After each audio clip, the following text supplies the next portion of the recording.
Abu Rawash is a site that hosts a most unusual feature, the ruin of a large pyramid built on the top of a hill. Unlike virtually all of its counterparts that were constructed close to the Nile, the pyramid at Abu Rawash is situated at an elevation of roughly 500 feet and lies approximately 5 miles from the pyramids at Giza. It is also the most northerly pyramid and is sometimes referred to as the lost or ruined pyramid. The conventional attribution is to Djedefre, the son of Khufu, who was supposedly the builder of the Great Pyramid, and his conventional dating is circa 2576 BCE. Rediscovered near the end of the 19th century, the site was immediately heavily looted by the locals for building materials, with many camel trains loaded down with granite transferring stone to the Cairo area. Initially thought to be the ruin of an unfinished structure, academic opinion has now shifted to the belief that it was once complete, but for unknown reasons was dismantled in antiquity. Some alternative researchers have suggested that there may have been some sort of explosion at the core of the structure that was responsible for the scattered blocks and the open well. An excellent documentary by a Canadian researcher has been linked in the description below. The central part of the pyramid was excavated from the bedrock at the top of the hill, with a surrounding series of limestone core blocks placed adjacent to the channel and pit at ground level and pink granite casing stones fitted over them. Originally roughly 350 feet along a side, the finished height, if completed, would have been 220 feet, making the pinnacle a total of 720 feet above the plain. A curious feature on the east side is a long, narrow pit in the bedrock. Academics insist this is a boat pit, but no traces of a boat were ever found in it, only about 120 fragments of red quartzite statues. Our inspection revealed it to be only a few feet wide and very rough-sided, and it is obvious that no sort of boat could have ever fit within it, but more on that later in the video. On the center of the north side, a 20-foot wide descending passageway is cut into the bedrock, ending in an open pit with a series of stepped features and a few cavities in the sides and floor, but no passages leading off from it, no finely finished surfaces or traces of sarcophagi. The trench is lined partway down with large limestone blocks cut to the angle of the passage and only up to a level of roughly 3 feet above the trench floor.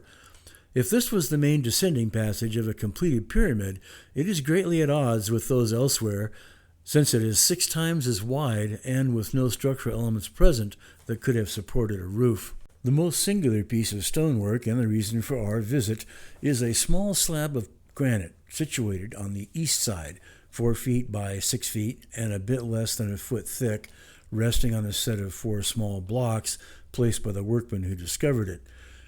This slab is the smoking gun evidence of advanced machining techniques used to shape stone in ancient Egypt.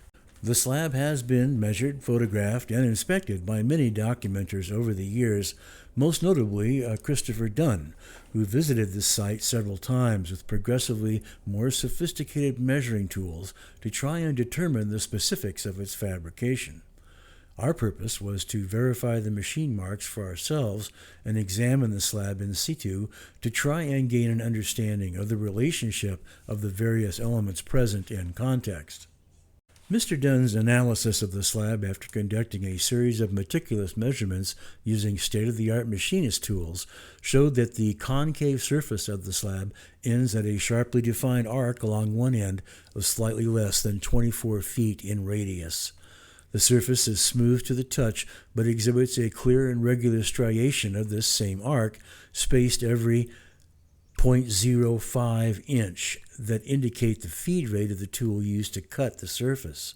This tool would have been extremely sharp and quite rigid because the quartz crystals in the stone are cut as smooth and flat as the feldspar matrix. From all the measurements collected, Mr. Dunn was able to determine that the saw used to cut this block had a diameter of 36 feet, and the block was fed into it at an angle of 46.5 degrees to produce both the radii present on the surface. While there, we executed a series of digital microphotographs of the machined surface for future analysis and photographed the slab from various angles.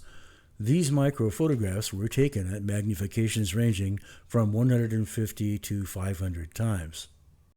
The long, narrow supposed boat pit trench in the eastern side just happens to possess dimensions that would accommodate such a circular saw with the bottom half of the blade below ground level. It has been said that extraordinary claims require extraordinary evidence, and the slab at Abu Rurash is just that.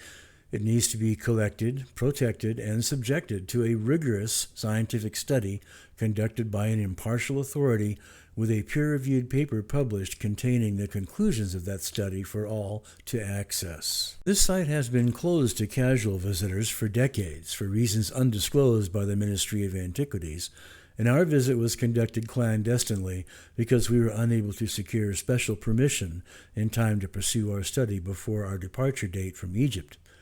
We narrowly missed apprehension by caretakers of the site upon our exit, and had we been stopped, we would have been compulsorily expelled from Egypt and banned from any future entry to the country. Such is the atmosphere of rigid control exercised by the gatekeepers of what should rightfully belong to the world instead of just the country whose borders happens to enclose them for reasons of political leverage, national pride, and monetary gain.